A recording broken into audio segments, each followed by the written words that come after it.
Good evening, and welcome to Masterminds 2022. My name is John Anderson, and I'm a member of the University of Victoria's Retirees Association. To begin, and on behalf of Masterminds and this evening's presenter, I want to acknowledge with respect the Lekwungen-speaking peoples on whose unceded territories the university stands, and the Esquimalt, Songhees, and Saanich peoples with whom we share this wonderful space on Earth. The Mastermind series is an initiative to foster engagement between the university and the general community by providing the public high-quality lectures from the University of Victoria. The series has been going for over 15 years and has offered over 60 very thoughtful and thought-provoking presentations. This evening's presentation will certainly add to that record of excellence. The Mastermind series is comprised of 4 lectures on consecutive Wednesdays in each April, and is delivered by a University of Victoria retiree in her field of expertise and of general interest. Each year, the series is developed in collaboration with the Retirees Association, the Institute on Aging and Lifelong Health, and the university's Media Relations and Public Affairs Group. And I think at this point, it's a good idea to recognize Leah Potter from the Institute on Aging and Lifelong Health, who is pivotal in developing and delivering this series. Before we begin this evening's presentation, just a few words on the Zoom format. You should realize that as audience members, your audio will be muted, but questions can be asked. If you go down onto your screen on the just right of center, there's a Q&A tab. If you click on that, you can type in questions at any time during the presentation. The questions will be moderated and addressed at the end of the presentation. And I should mention also the event is being recorded and will be posted on YouTube and the websites of both the Retirees Association and the Institute. And I mentioned at the conclusion of the presentations, the questions will be addressed. And now to the presentation. To introduce this evening's mastermind, we're fortunate to have Dr. Suzanne Urbanchuk from the Department of Linguistics. That's how they say it's a good day today in the Lekwungen and Sinchothan dialects of the local languages. Much gratitude to everyone for joining us to hear Dr. Leslie Saxon share her knowledge and experience related to Indigenous place names and grammar. I'm honored to introduce Dr. Saxon. She's dedicated her life to working with the Tlicho-speaking community in the Northwest Territories, documenting Tlicho, and also to support a wide range of activities and to support the community and their work to revitalize Tlicho. I agree 110% with the words of another distinguished colleague emeritus, Dr. Lorna Wanosta Williams, when she said, Leslie Saxon is a model of how to work with Indigenous communities. Leslie's collaborated on numerous projects, including paper and digital dictionaries of Tlicho, edited volumes on Dene language structures, produced a literacy guide, and has numerous journal publications and invited talks. This work was recognized with the Craig Derrick Award for Knowledge Mobilization from UVic, in which the Minister of Education from the Northwest Territories attended. Leslie is also tireless, kind, and compassionate, and very well organized, which served us all well in the linguistics department when she was the chair. That period of time was one of great support to the entire unit and for Indigenous Language Revitalization at UVic, creating ties with other units across campus. Part of that time as chair coincided with her also being the president of the Society for the Studies of Indigenous Languages of America. And then after that, she was president of the Canadian Linguistics Association. So in addition to this, I've also heard amazing stories about her teaching. And remember one year, a group of her syntax students, so syntax is sentence structure when they draw trees, they gave her a syntactic Christmas tree, kind of like this, but decorated with all sorts of nerdy syntactic terms and phrases. And that was just such a lovely thing that's, you know, I just still remember that. That was the way that they showed their appreciation for her. Many of her graduate students and postdoctoral fellows have gone on to have distinguished careers of their own, including a Canada Research Chair in Newfoundland, and another getting recognition with an early career researcher award. So after finishing one stage of a very full and distinguished career of scholarship, teaching, and service, she's still actively being recruited by a number of organizations in the Northwest Territories to support their project, and is still going to be teaching linguistics and Dene structures in the Tlicho area very soon. It's been an honor to be Leslie's colleague, a real model and inspiration on how to do truly engaged scholarship to support Indigenous language revitalization. So please join me in giving a warm welcome to Dr. Saxon. Well, thank you very much, Sue.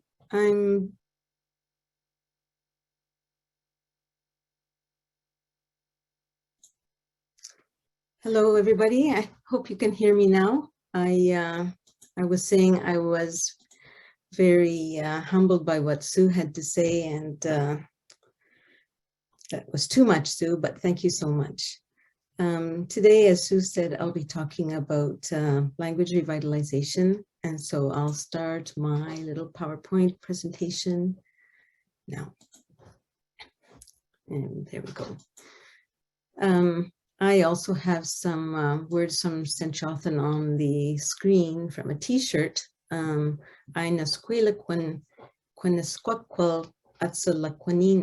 Which means I feel good when I'm speaking Lekwungen, and that's for sure true.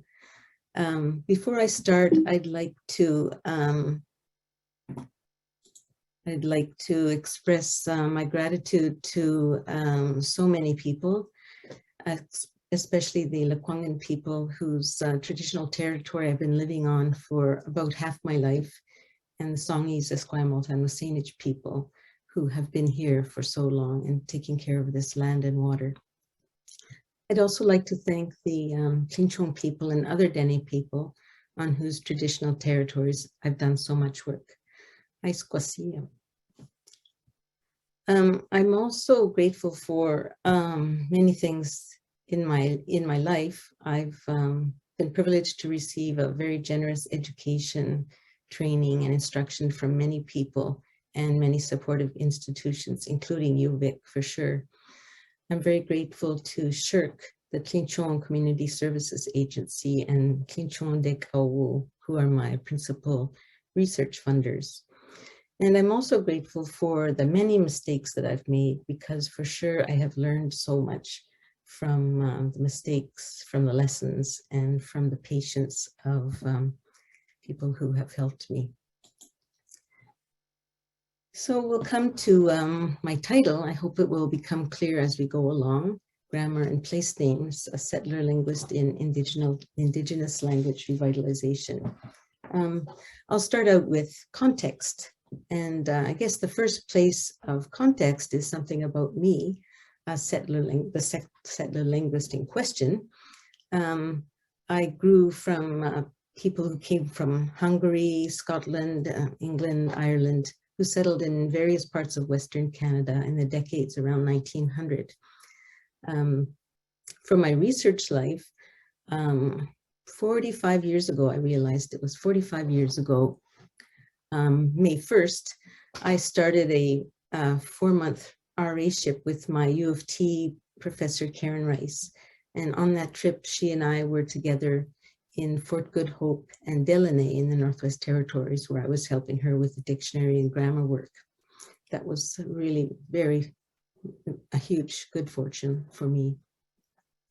And I was also very lucky with my jobs at Memorial University of Newfoundland and UVic, where I got tremendous support from colleagues and from the institution itself, so that I could continue my work in the Northwest Territories, which is quite far from St. John's or Victoria. I could continue with that work particularly with the Tlinchung Nation, to get me where I am today. So that's one aspect of the context for my work, me. Another very important part of the context is the geographical context. And here we have Canada, and the Tlinchung region where the Tlinchung people have lived is, if you can see, this area in between the two Great Lakes of the Northwest Territories. And it's also over here with Great Slave Lake in the south and Great Bear Lake in the north. We can see from this map of kinds of terrain that the Tlinchung people are straddling two quite different geographical land forms. And that certainly shows up in the place names. So this is quite a large area that we're talking about, as you can see. So that's the geographical context. And then talking about world context, probably everybody knows that this is the Unesco International Decade of Indigenous Languages. So I guess it was 2021, it was the International Year of Indigenous Languages. And the important work that was done then encouraged people at UNESCO and around the world in different organizations to support a decade of Indigenous languages. I'll continue to present something about the context for Indigenous language revitalization. I'll say a word about language rights. Then I'll talk about what I see as my role in Indigenous language revitalization. I've given it the title Grammar and Place Names. And at the end, I'll just make a couple of recommendations about what we ordinary citizens, ordinary people in this country can do in this International Decade of Indigenous Languages. So this slide here presents the logo for the Truth and Reconciliation Commission of Canada, and we see in a circle the seven flames, and they are the seven flames for seven sacred teachings listed here: truth, humility, honesty, wisdom, respect, courage, and love. And I try to keep all of these sacred teachings in mind in what I'm doing. Of course, I fail, but these are what I hope to be able to bring to my life, and what I hope to bring to Indigenous language revitalization. Now, we know that the Truth and Reconciliation Commission of Canada was looking into residential schools, and residential schools are one of the context. That's the most important context, I would say, for Indigenous language revitalization in Canada. And we know that the residential schools were the product of racism and the policy and practice of governments. And by reading the commission report, we can get many people's stories about the traumas that they faced personally in their families, in their communities, and their way of life. So this is a very, very sad and terrible context. What we're seeing with this policy was that human rights had been withheld and denied to Indigenous people, and that continues still. Now, talking about language, so many things were taken away in residential schools, and language was one, the people's languages, that was one of the things that was taken away. Since language is the thing that connects people, lands, spirituality, history, knowledge systems, worldview, really everything in life, language touches everything.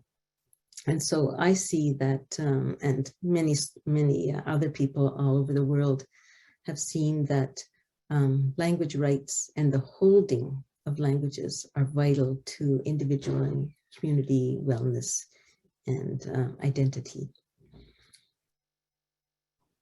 The image here is of the exhibit at the Royal BC Museum, Our Living Languages, which was put together by First Peoples Cultural Council and the museum. Just a wonderful place to learn a bit about the living languages of British Columbia. Talking about Indigenous language revitalization, there are some important principles I'd like to mention. One is that Indigenous language communities must be the originators of language programs and planning, because they are on the ground. They know what situations are like.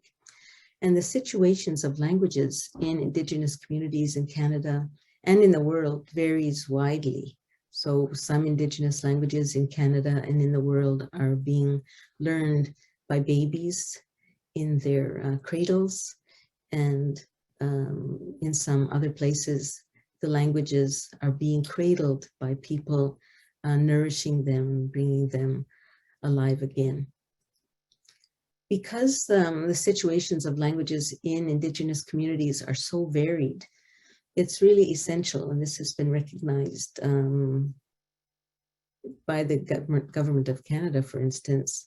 The funding models have to prioritize communities, language programs in communities, because of the great variability of what's going on in communities. So a central system won't work. And the other thing that's very important as a principle of language revitalization is that linguists do not save languages. It's the communities and the families who do. So this puts linguists in their place, which is as auxiliaries. I imagine that many people in this room know a lot about language revitalization.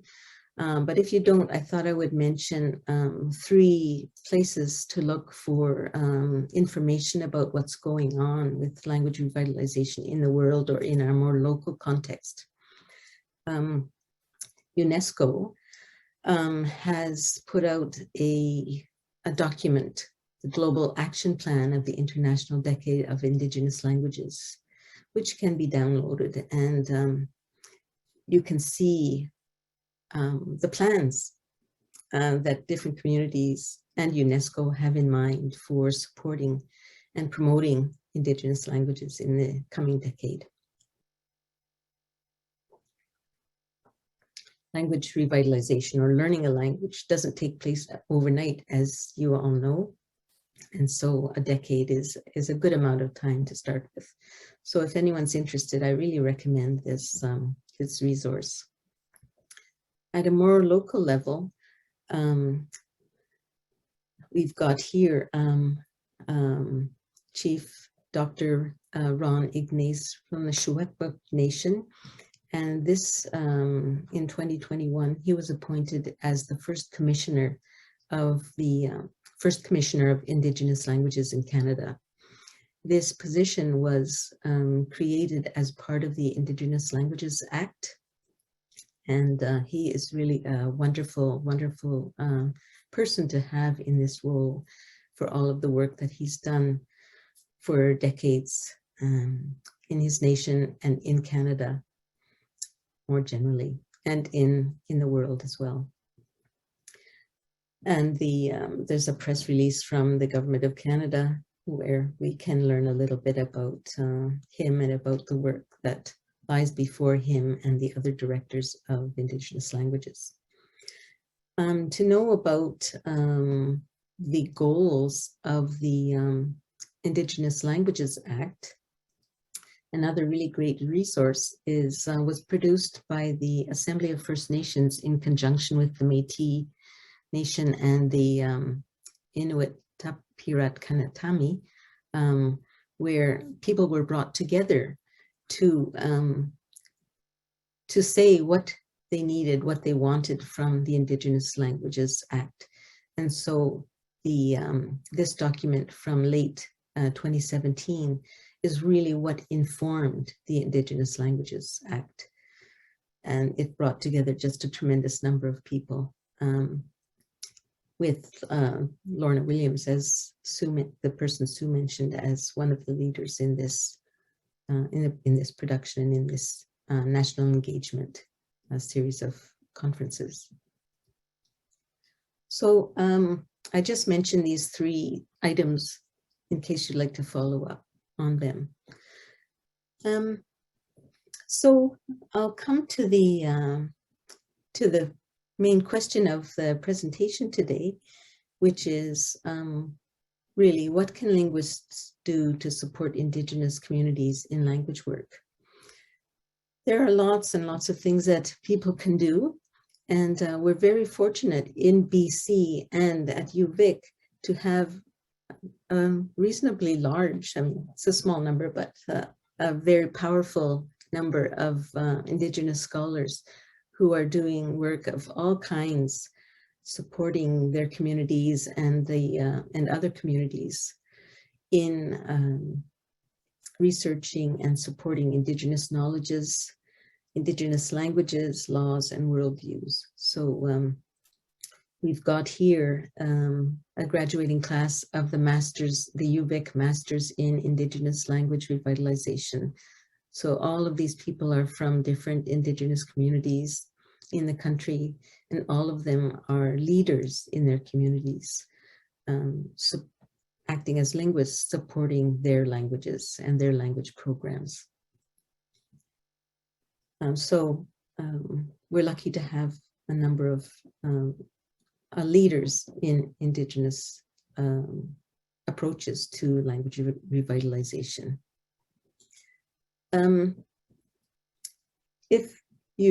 If you're a linguist and you're non-Indigenous, or you're not a community member, there are lots of things that you can do. So I'll be talking about some of the things that I have done in relation to language revitalization. In doing this work, I think all of us who are not Indigenous, or we're working in a different community from our community, we need to remember the principles of reconciliation and decolonization. Basically, that the thing that we're looking at, the thing that we're working on, that's not ours, it's not our community, it's not our language, it's not our culture. So we really have to listen very carefully. We have to know and remember what came before, and we really have to learn and act using the 7 sacred teachings that were mentioned in the Truth and Reconciliation Commission report. To be more specific, depending on a linguist's stage or their interests and what they know about, who their connections are, they might do things like produce a dictionary. They might produce a grammar book. They might put together a collection of stories. They might be part of an academic program in language revitalization. They might be a consultant on curriculum development program or a language teaching program. The dictionary on the left of your screen is the dictionary of the Squamish language. And a community member there, Peter Jacobs, was one of the important forces behind this dictionary. He's a member of that nation. The Sinchothan dictionary in the center, the picture in the center, is a dictionary that was produced with the work of so many Saanich community members and a linguist from Texas, Timothy Montler, who's been working in our region here in the Saanich region for decades. And this dictionary came out of the work of all of those people going back for decades. The picture on the right shows a class of students in the Certificate in Indigenous Language Revitalization of UVic. here we are behind us. I think I'm in their picture somewhere, is the street in Yellowknife. We had classes in Yellowknife for a couple of years. And again, all of the people in this picture from different Indigenous communities in the Northwest Territories, they're all active and doing very important things in programs in their communities. So there's many things that a linguist can do, person with linguistic training at all levels. Now, for people like me, an academic settler linguist, what kind of things can we do? Well, I'm always, when I think about this question, I'm always reminded of my late colleague, Tom Hess, who's pictured here in his jumbly office.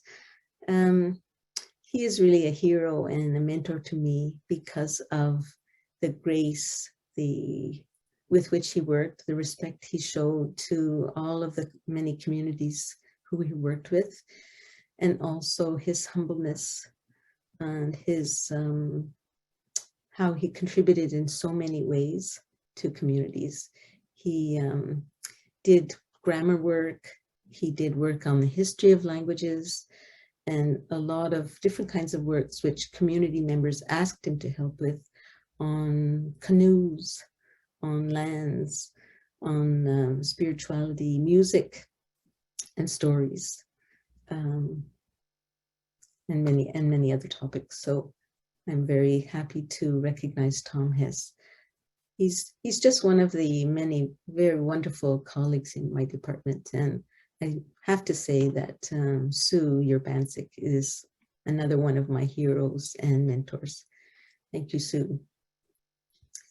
So I was thinking about how I could kind of encapsulate the things that an academic settler linguist can do, and I can put them into 4 kinds of categories, I guess.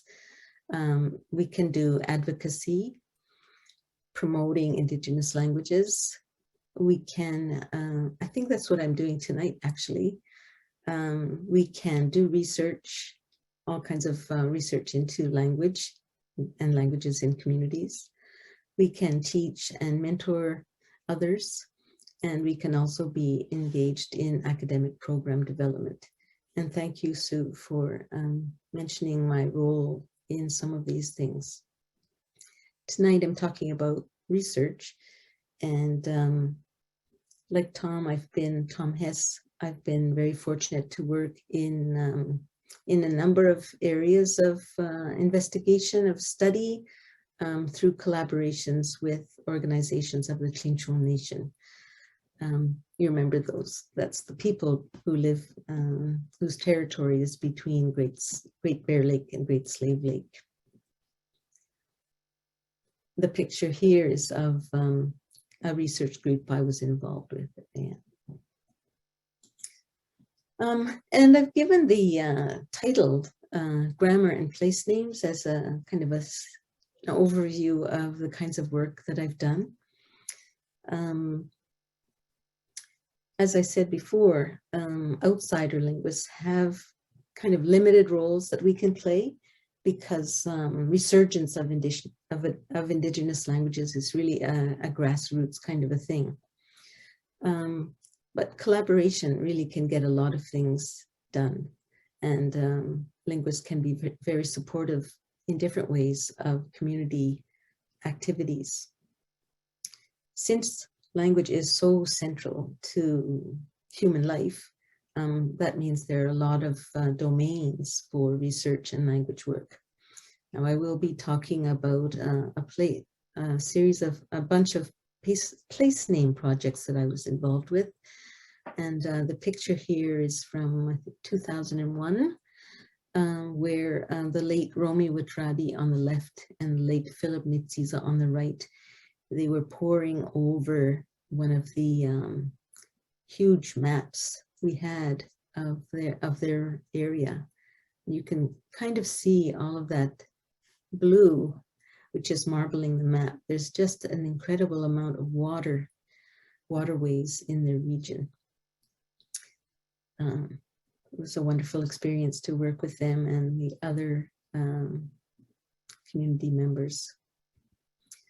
So this, in that academic year, 2001 to 2002, I asked for and got an unpaid leave from UVic.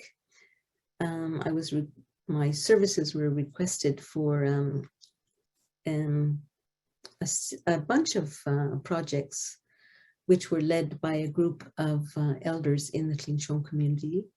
And the projects were looking at environment. They were looking at caribou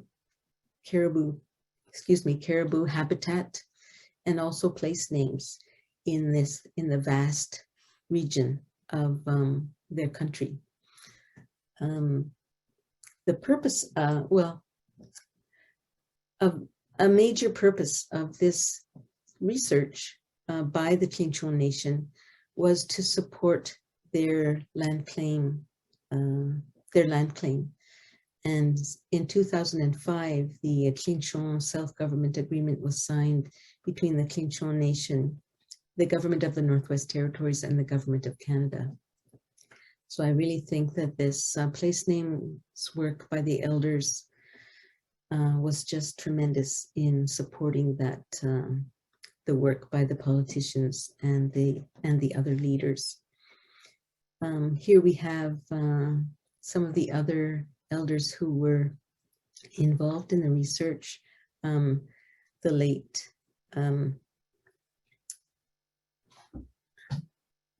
Dora Nitsiza and the late Mary Adele Moosenose, and the picture with the map and the men around it. That's the late Harry Simpson, and beside him, Alphonse Apples. Beside him, Philip Zoe, and closest to us is Romy Watradi. And you know, I learned so much from these projects, and it was really challenging.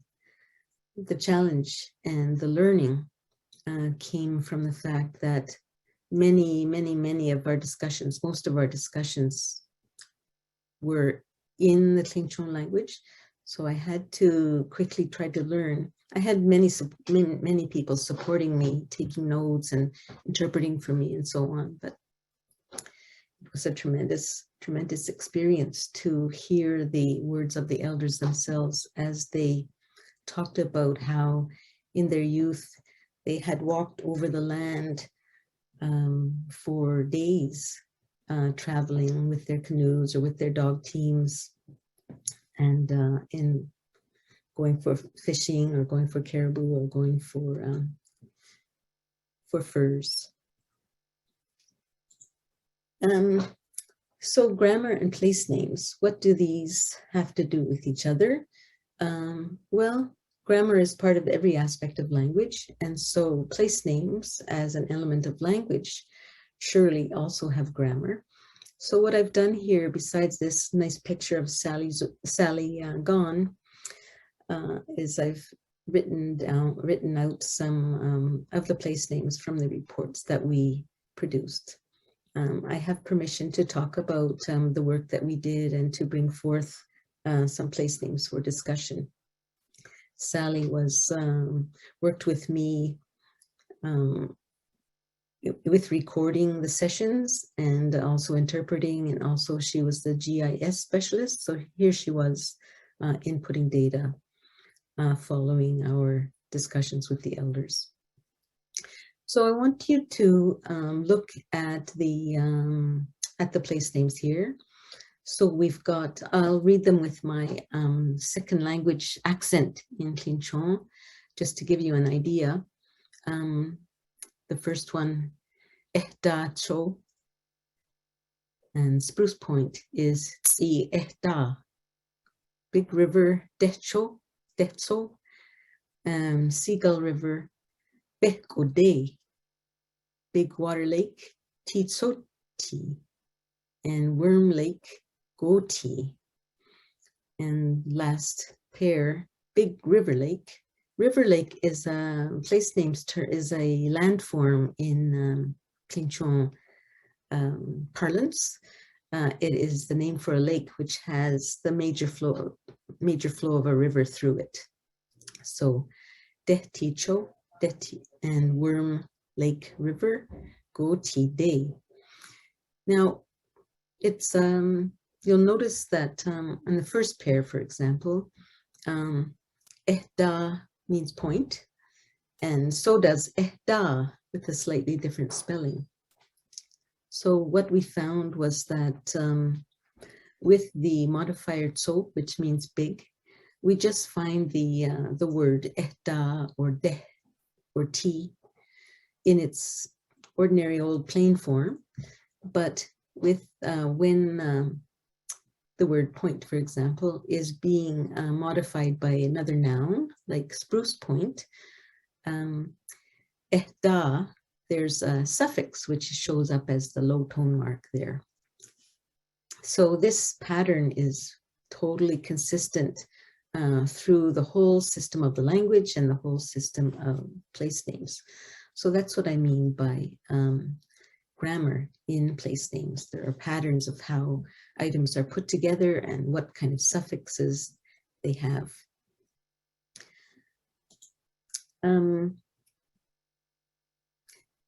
I was able to do this looking at grammar in place names because, of course, the elders told me and everybody of the other researchers about what the words were, but also because of my grammatical studies, I was able to work with the community linguists to assist with details of spelling. So the spellings, rather than always writing ehda exactly the same way or river deh always the same way, we created spellings which incorporated the grammar so that the words could be accurately pronounced.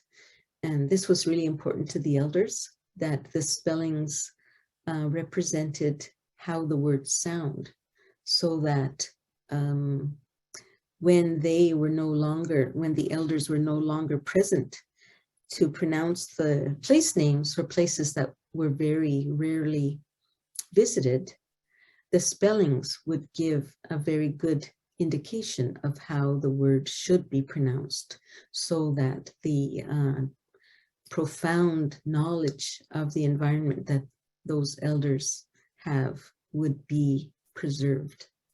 So it was extremely important to the elders that the spellings should be accurate to what they were saying.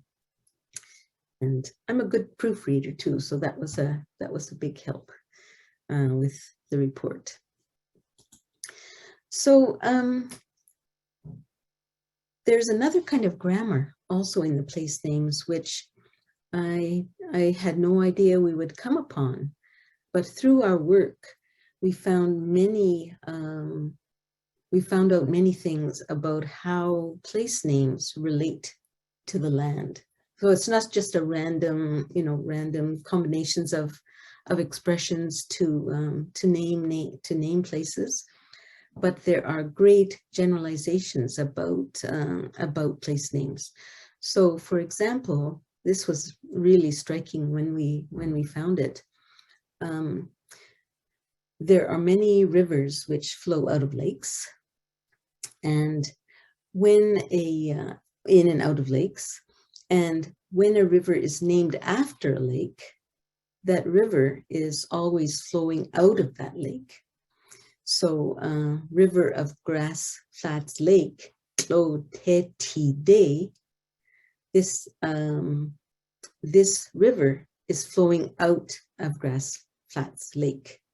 Same with Quibati De, that river is flowing out of Quibati, and so on with almost every single one of these rivers that are named after lakes. So with these examples, I wanted to give you an example of what we found that goes beyond mere language. These place names, we're talking about a vast region which the people travel over, and over land where there's no roads. And so these place names provide really vital information about the flow of rivers, where lakes are in relation to rivers, where rivers are in relation to lakes, so that people can navigate. Really, as people told us, as the elders told us time and time again, the place names are really the only signposts in the region, and they're very good signposts because of these patterns that can be observed, which the elders knew about, but which we researchers discovered in our way. So now I'd like to summarize a bit and come back again to this idea of grammar and place names. So first, to talk about grammar, I was able to contribute to this very significant place names research because I had behind me some research which was more strictly linguistic. So I did a dissertation which is about the grammar of pronouns in Tlinchon. That's pretty far from place names, but what I learned for sure helped me all along in my research life. I also was an assistant to Mary Siemens, community linguist and school board employee, in the creation of the dictionary of the Tlinchon language. There's a print version, there's an online version. And so from that linguistic research, I learned a tremendous amount. I also worked with Mary in preparing what the elders asked us to do. Mary and I called them spelling notes. And we wrote notes to explain details of the spellings that we were recommending. Like, why would we spell ehda, point, one way in this case, or the other way in the other case? So we wrote notes explaining that. Well, from these notes, Mary and I and another community linguist and one of my graduate students produced a literacy manual. And this, there's a picture of the manual there. This has become a textbook for secondary and post-secondary students of the Tlinchon language. So along the way, I've done a fair bit of grammatical studies, and I've also done a study of place names. Well, I was only a bit player in that, but I've worked with many community members working on stories and research on motherese, that is, how you should speak to babies. And I've also been involved with proofreading a lot of works, from prayer books to a breastfeeding manual to an oratorio that was for which the libretto was written by Richard Van Camp, a Tlinchon writer. So I've been very privileged to work with people in many different aspects of the life of languages in communities. I have to mention a little bit more about motherese. That's the language that people will speak to babies. My colleague, Rosa Mantla and Mary Coina Richardson asked me to work with them on documenting how mothers speak to babies, or how family members speak to babies, not just mothers at all. Because, as they said, the residential schools also took away from family members the knowledge of how to talk to babies, because the teenagers, the 8-year-olds, they were in residential schools. They couldn't be interacting with their baby sisters and their baby brothers. So this was important work that Rosa, this is Rosa here, that Rosa was involved with. So In some then, grammar and place names is shorthand for the kind of work that I've been doing. There's been some technical grammatical work, and that doesn't always translate well in community use, but it's been useful. And language really is about everything, and every bit of language includes grammar. And another thing that I've learned from my work with the Tlinchon people and other people all over BC too, is that language is of the land. And so in a funny way, understanding grammar furthers our understanding of geography, history, spirituality, every aspect of human life, relationship to the environment, and so on. So it's funny how grammar reaches everywhere, but it does it through language. So all of this understanding is really important for Tlinchon language maintenance and resurgence, which is going on and thriving in the Tlinchon communities.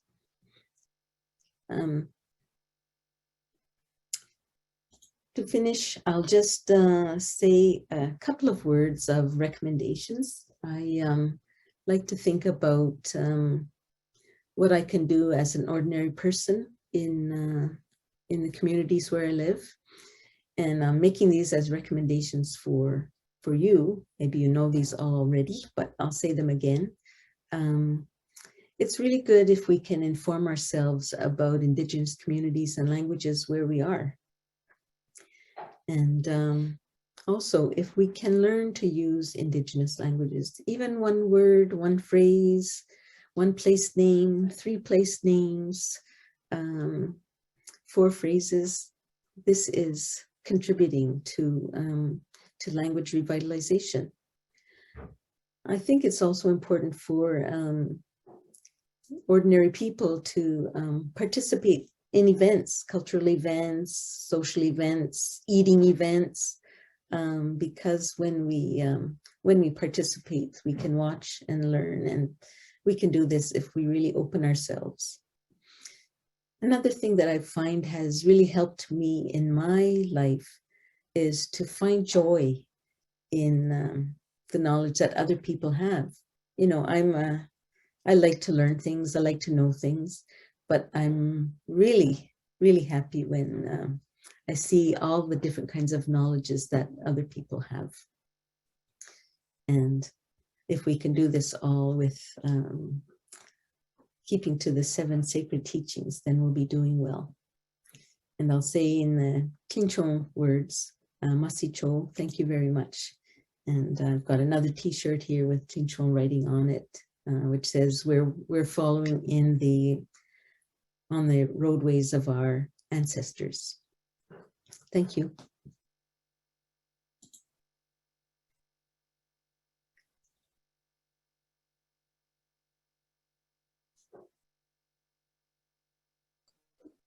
Oh, thank you so much, Leslie. That was most intriguing. It certainly was illuminating and clarified a lot of the issues that seem to be central to language revitalization. And it certainly seems like the research you've been involved with is certainly evolving year by year, I would imagine. And one of the questions that came up was, what gives you the most hope for Indigenous language revitalization? You know, so many people have really cottoned on to this idea of language revitalization or language resurgence in their communities. And so I don't have the figures at hand, but a tremendous number of Indigenous community members are engaging in language programs, learning their languages, enrolling in programs to learn about language revitalization and linguistics. there are many Indigenous families across Canada and in the wider world too, where parents are learning their Indigenous language in order that they can pass it along to their babies and have a language which grows in their family. So there's just so much activity that is going on in Indigenous communities that it's very inspiring.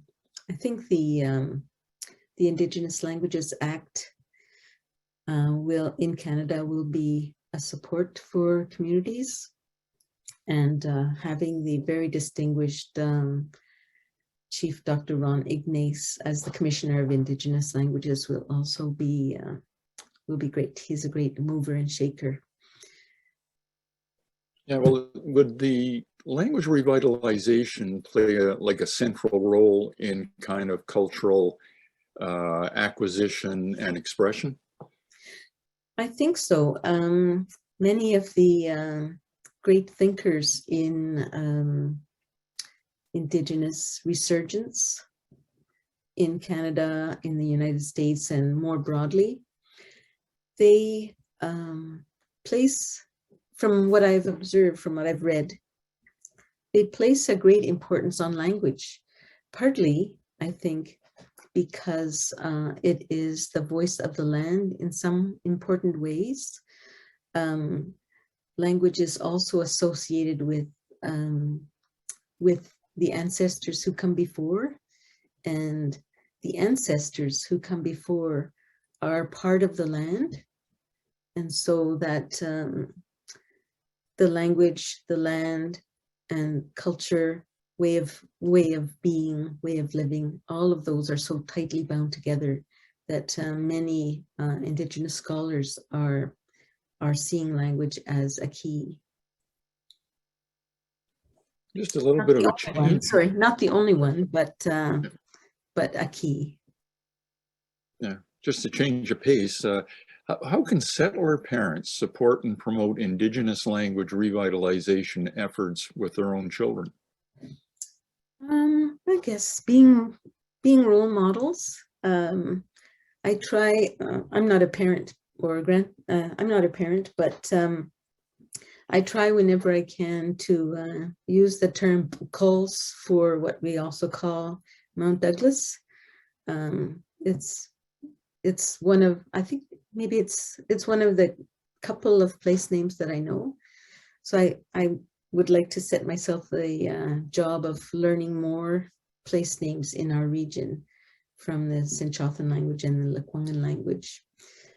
So I think parents can do that. I think that some schools in our region and throughout the country are offering Indigenous languages as courses in the schools. And so I think if the language classes are open to children, that would be a tremendous thing as well.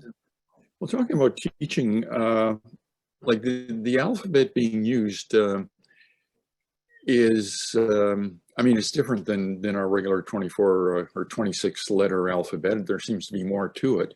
Yeah. Like, is it a standard alphabet, or is the alphabet specific to language? Yeah, that's a really good question. The alphabets are particular to languages.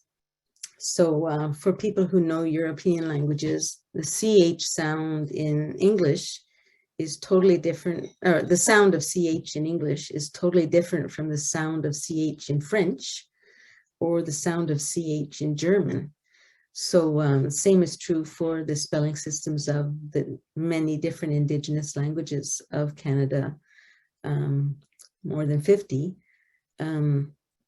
Each language has its own alphabet, and the alphabet really has to be able to distinguish the sounds of the language. So for example, I mentioned that the Tlimshon language is a tone language.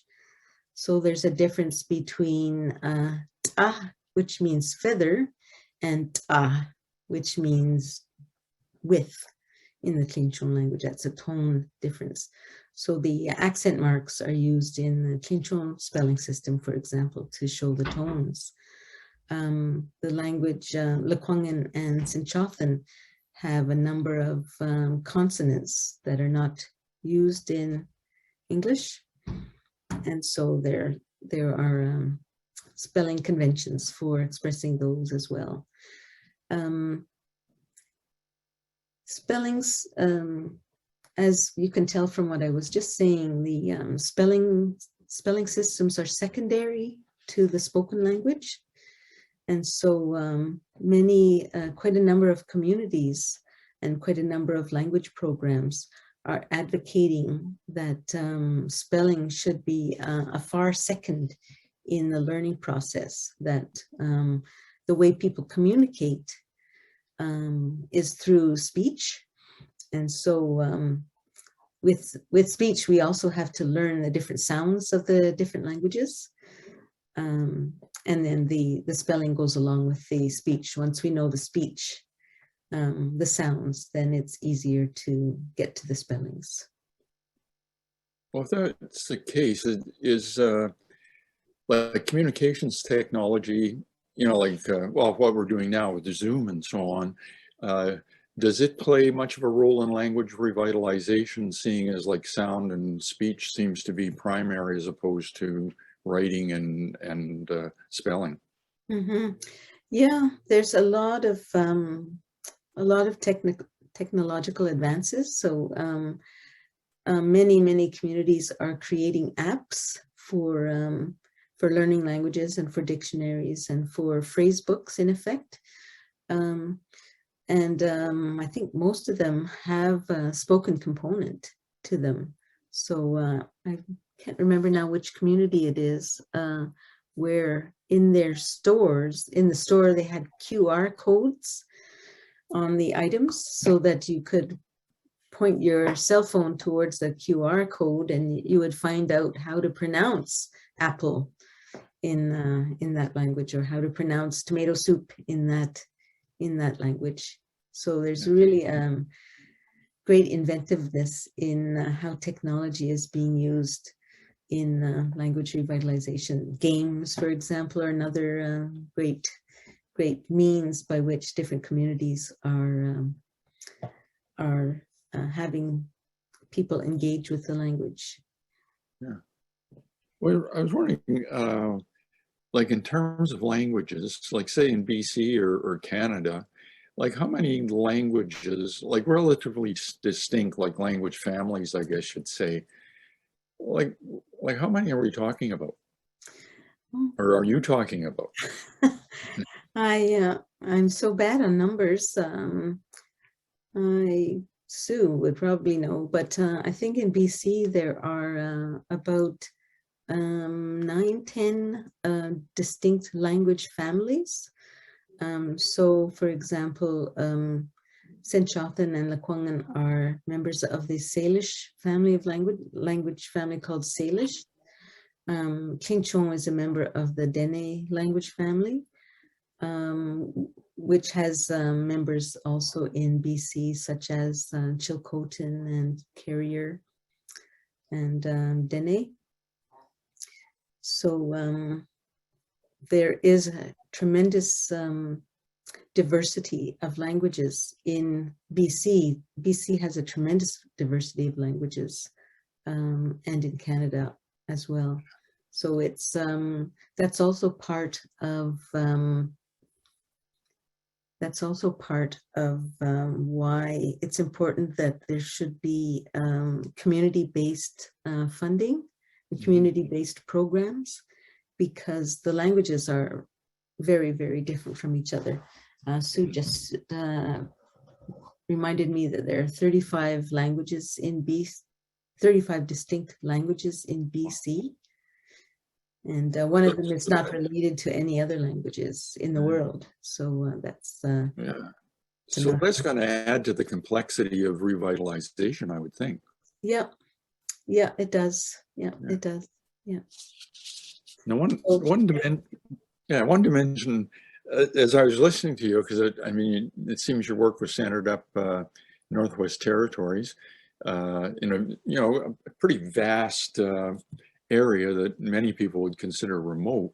And so the language, I mean, I don't know, I'm guessing the language would tend to be a little bit more coherent, perhaps, than in First Nations located in more, say, urban related areas. Would that be the case? Let's see. Well, I'm not quite sure what to say about coherent. There are many Indigenous languages spoken in Vancouver or in Toronto, in the big urban centers, and there are community organizations and speaking groups. Like there's a Cree community in Victoria who get together and talk and speak Cree to each other and have potlucks and that kind of thing. Same is true for different communities, different language communities in different cities. So it is a challenge for, as I understand, for Indigenous people in cities to be connected to their ancestral territories. And speaking about technology, I understand that there's some hidden values in the pandemic from the fact that people are getting so used to using technology for communicating. And so people in cities are able to join language lessons in their ancestral territories where they could never have taken a language class before. Now, like you were saying, like grammar is pretty important to the work you were doing. I mean, the words themselves had like a grammar element to them. Now, is the grammar, I take it it's kind of like the structure of language to some extent.